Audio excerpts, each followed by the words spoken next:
Meantime, voting along gender and race lines. Now, it's something that is often assumed in the race for political office. This year, on the Democratic side, if you believe everything you read in the papers or see on TV, there's Barack Obama, and he's going to get the black voters. And there's Hillary Clinton, and she's going to get the white voters.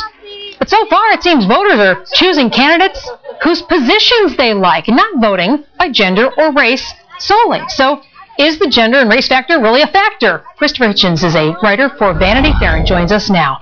You know, every time somebody talks about the South Carolina primary, they mention what percentage of the primary voters on the Democratic side are black, with the assumption then that they're all going to vote for Barack Obama. It sounds like things are changing, though. People are making up their own minds.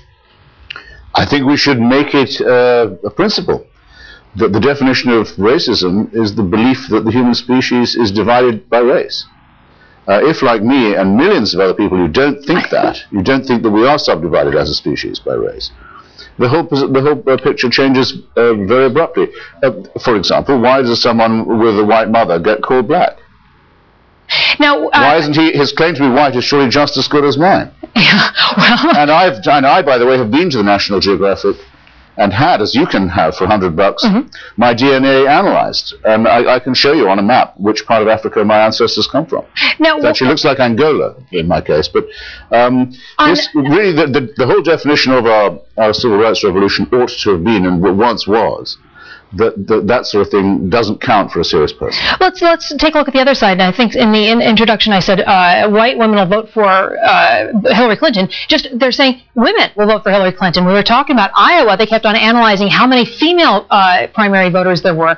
Again, making the assumption that females would vote for Hillary, blacks would vote for Barack Obama. And in Iowa, 98% white, you found Barack Obama winning the race there. And as we go along, they seem to be confounding. But the experts continue to bring up race and gender.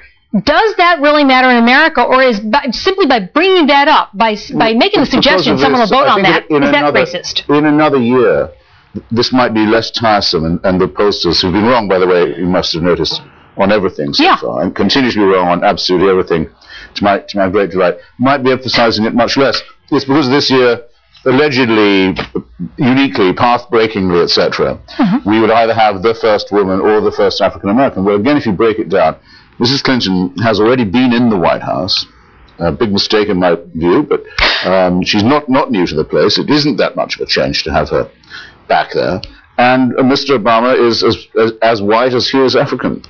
So that really it's much less sensational than we think. When I was growing up, the main way you could correlate the way that women would vote would be they're much more likely to vote for Conservative or Republican candidates. It didn't matter what the gender was. It was the women's vote tended to be Conservative. There's never been any evidence at all that women vote for people who are the same sex or gender as themselves. Yeah, well, we'll be watching it in this race and see what turns out. But it sounds like the political pundits certainly will have to change the way they're making their decisions. Christopher Hitchens, thank you very much for joining us. Writer for